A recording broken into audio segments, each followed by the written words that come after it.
United States is the most warlike nation in the world, and there's one question that many people around the globe have right now. Is this Russian invasion into Ukraine ultimately the responsibility of the United States and the ever-expanding NATO military organization? Since the Soviet Union collapsed in 1991, NATO has expanded eastward no less than 5 times.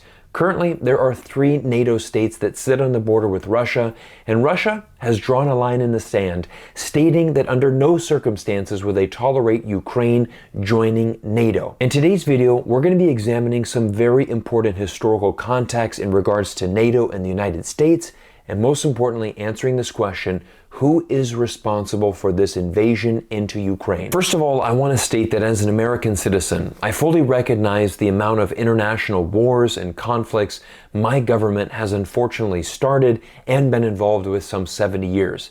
In my humble opinion, the last war that the United States should have been involved in was World War II.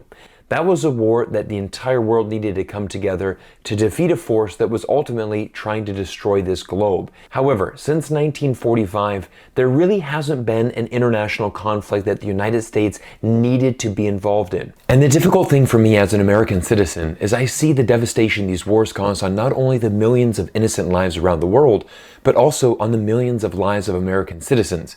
Instead of using our tax dollars to fix the plethora of domestic issues we have in America, like homelessness, unaffordable healthcare, violent crime, and drug abuse, the U.S. military maintains over 800 military bases around the world and spent over $300 million a day for 20 years on wars like Afghanistan. The United States leads NATO, and many people around the world are frustrated with the plethora of war crimes and destruction that NATO has caused. During the 78-day NATO bombing of Serbia and Montenegro in 1999, the US-led NATO alliance committed similar or identical acts that it is now condemning Russia for in Ukraine. Interesting enough, this bombing was started by Bill Clinton, who sidestepped both the United Nations and US Congress to initiate this bombing, and Joe Biden was among its biggest cheerleaders at the time. Most recently, NATO has come under fire from France, one of NATO's founding members. On March 6, French politician Jean-Luc Mélenchon held a rally proposing that France leave NATO. The Frenchmen had strong words for NATO, calling it a useless organization which causes tensions almost everywhere. I think I've made it very clear that the US and NATO have a tremendous amount of blood on their hands. But here is my question to you.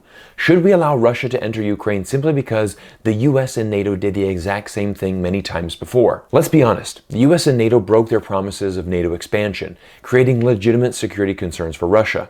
In addition, ever since the 2014 coup in Ukraine, the eastern region of Donbass has been a war zone, with Ukrainian and Russian forces engaging in combat for well over 8 years, resulting in the deaths of thousands of innocent civilians. To help give everyone a better perspective, let's bring in an expert on war crime journalism, Jeremy Scahill. Jeremy is a senior correspondent and editor-at-large at The Intercept, and Jeremy has reported on war crimes from Afghanistan to Iraq and goes on to state, "These crimes committed by the US and its NATO allies do not in any way excuse or justify Russia's aggression. At the same time, history and context matter. If the US wants the moral high ground, it should cease its ongoing war crimes and support for war crimes. This could begin with such actions as ending all support for Israel's aggression against Palestine and recognizing the Palestinians' legitimate right to self-defense. The US could immediately end all support for Saudi Arabia and make it a pariah, as Biden has promised. The US could stop its drone strikes in Somalia and elsewhere, and the systematic US failure to accept the responsibility for its own crimes undermines the credibility of its condemnations of Russia,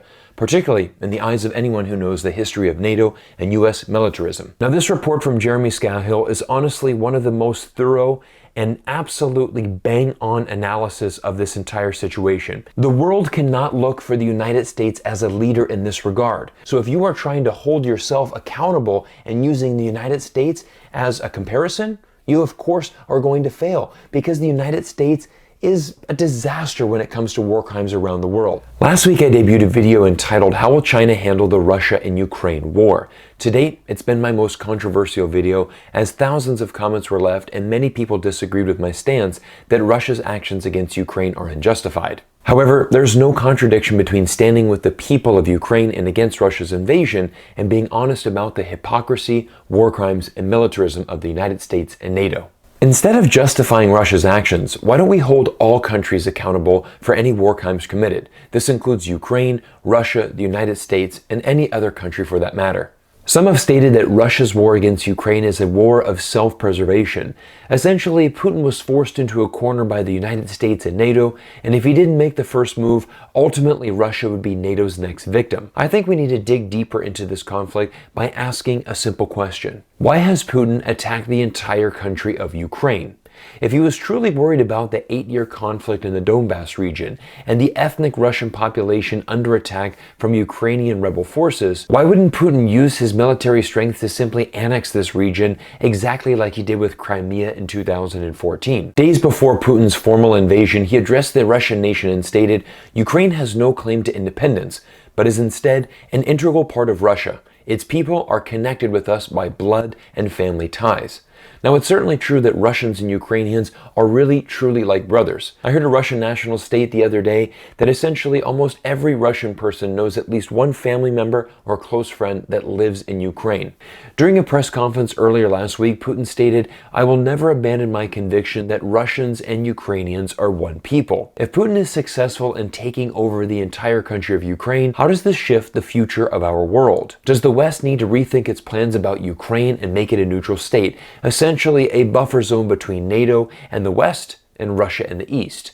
This has been a suggestion from many well-educated Americans, including George Kennan, America's former U.S. ambassador to Moscow, who is arguably America's greatest expert on Russia, to Henry Kissinger, and also America's leading geopolitical scholar John Mearsheimer, who stated this in 2015.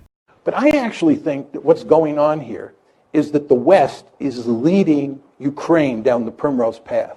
And the end result is that Ukraine is going to get wrecked. And I believe that the policy that I'm advocating, which is neutralizing Ukraine and then building it up economically and getting it out of the competition between Russia on one side and NATO on the other side, is the best thing that could happen to the Ukrainians. It would be in our interest to bury this crisis as quickly as possible. It certainly would be in Russia's interest to do so. And most importantly, it would be in Ukraine's interest to put an end to the crisis. Everyone, I want to thank you for making it to this point in the video, because I know talking about a subject like this is actually very, very difficult.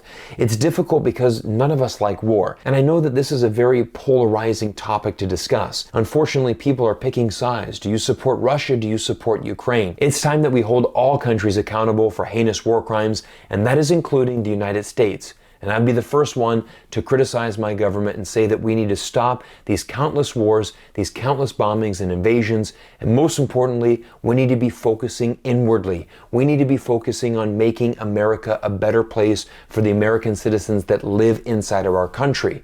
We need to be focusing on building other nations up and making sure that we can support a global economy. All of us around the world are feeling an enormous pressure right now. Gas prices are soaring, and all of us realize how connected Russia is to this global economy. Stay tuned for my next YouTube video as I bring you an exclusive interview with Patrick Lancaster, an independent American reporter who has been on the front lines of this conflict, living full-time in the Donbass region for the past 8 years.